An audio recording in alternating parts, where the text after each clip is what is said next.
Irfan Hafeez loan है, ये कांग्रेस के नेता हैं, इनसे बात करते हैं। टूरिज्म है हमारा, एग्रीकल्चर है, हॉर्टिकल्चर है, हेल्थ है, उस सब को कवर किया गया है। तो हम उम्मीद करते हैं आने वाले वक्त में उसे जो भी समय मिलेगा, आने वाले वक्त में जो भी वादे किए गए वो पूरे हो जाएंगे। इरफान हफीज लोन से आपकी जो बजट है ओवरऑल, इसको क्या लगता है आपको, क्या क्या मेन अचीवमेंट्स हैं, मतलब जिसमें आपको लगता है कि बहुत अच्छा हुआ है? देखिए, मैं समझता हूं कि जो बजट पेश हुआ आज, इस सरकार ने पहले से कहा था कि एक फाउंडेशन है उसकी, उस कदम की ओर, उस टारगेट की ओर जो लोगों से वादे किए गए, जिसमें फ्री बिजली की बात, राशन की बात, रोजगार, लोगों को वेलफेयर स्टेट में रोजगार की बात, वो इंश्योर करना।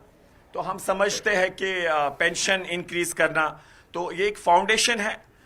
मुझे लगता है कि जितना इस सरकार के पास संभव था उतना इन्होंने किया है, जिसमें मैरिज असिस्टेंस को बढ़ाना, पेंशन बढ़ाना, इक़्तिसादी तौर कमज़ोर लोगों के लिए कुछ राहत, और इसी तरीके से बिजली के हवाले से 200 यूनिट।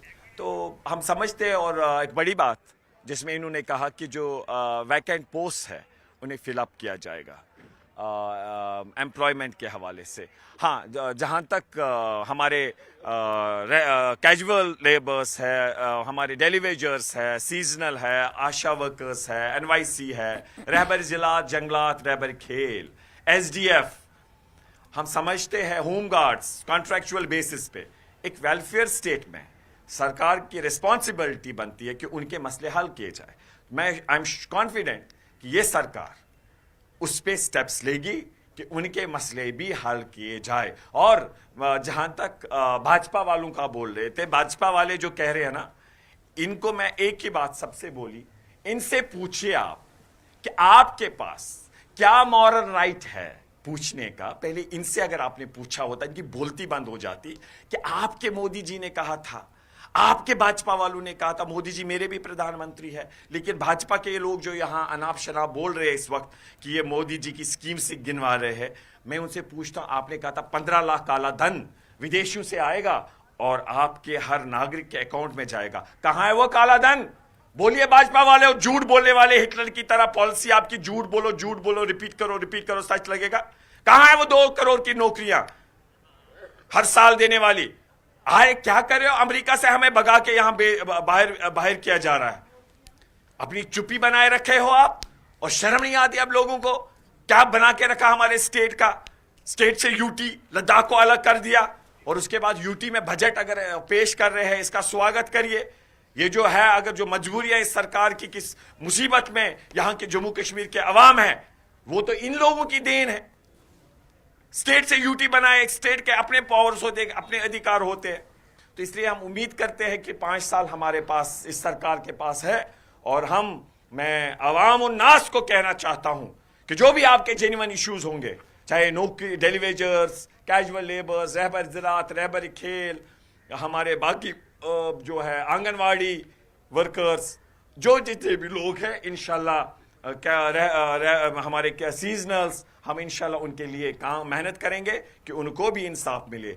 एम्प्लॉयमेंट जो है बहुत बड़ा इशू है यहाँ पर।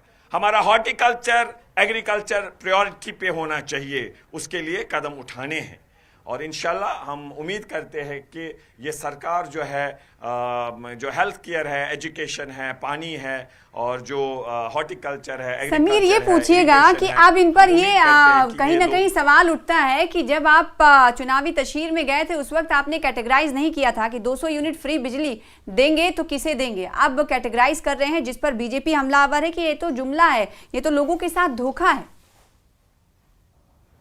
देखिए, ये तो कांग्रेस के हैं इरफान हफीज लोन, लेकिन सरकार में तो हैं। भी पूछ सकते हैं जी, सरकार में आप एक अलायंस पार्टनर हैं, एक अलायंस में तो सपोर्ट कर रहे हैं आप पार्टी नेशनल कॉन्फ्रेंस को।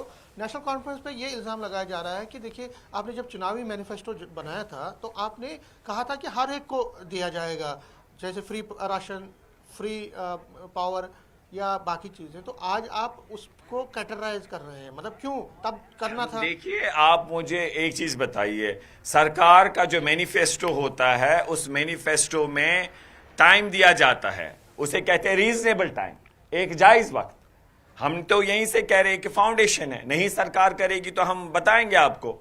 लेकिन अभी 4 महीने हुए हैं, एक कदम बढ़ा है और हम नहीं कह रहे कि वो वादे पूरे नहीं होंगे, सरकार से करवा के लेंगे, लेकिन टाइम तो दीजिए। उन्होंने नहीं कहा कि पहले साल में सब कुछ होगा। हम उम्मीद करते हैं अगले साल आप देखेंगे एक इसका स्कोप जो दायरा जो बढ़ेगा और लोगों को राहत मिलेगी। लास्ट में पूछना चाहूंगा कि कांग्रेस किन चीजों पे चाहती थी कि होना चाहिए था जो नहीं हुआ? कहीं ना कहीं हम आप चाहते थे हमारे जो बेरोजगार है, जैसे कैजुअल लेबर्स, डेली वेजर्स, हमारे आशा वर्कर्स, उनकी जो जेन्युइन डिमांड्स है उनके लिए कुछ प्रोविजन हो। और हम चाहते थे कि सबको बिजली फ्री मिले, राशन मिले। लेकिन सरकार, हम समझते हैं कि सरकार ने कहा कि एक फाउंडेशन है, हम ये मान के चलते हैं कि आने वाले वक्त में जो कांग्रेस पार्टी की का भी मैनिफेस्टो है जिसमें ये सारी चीज़ें थी, तो हम उम्मीद करते हैं कि वो उन पे सरकार खरी उतर पाएगी। बाकी भाजपा वाले फैलाना चाहते हैं जैसे कुछ नहीं हो रहा है, ये इनकी राजनीति है भाजपा वालों की।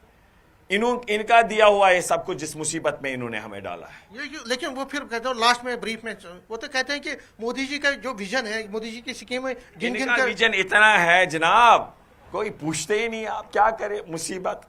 ये वो लोग हैं, इन्होंने दिल्ली में कहा, वहां पर ऐसे चला रहे थे, कहा वहां आरटीआई एक्ट नहीं है जम्मू कश्मीर में, जो वहां 5 अगस्त का फैसला तभी करना पड़ा, वहां आरटीआई नहीं। और ऐसे हमें जो बोलते थे, हमारी बोलती बंद कर देते। मैं खुद आरटीआई में ये जाता था। फिर कहा जी वहां राइट टू एजुकेशन नहीं है। फिर कहा वहां महिलाओं को पढ़ने नहीं देते थे, और मुल्क में ऐसे। फिर वहां लोग कहते थे दिल्ली में, अच्छा महिलाएं पढ़ेंगी वहां पर, अब आपको भी राइट टू इंफॉर्मेशन एक्ट का फायदा मिलेगा। ये इतना झूठ बोलते, किन की बात आप कर रहे हैं? धन्यवाद, शुक्रिया। बिल्कुल।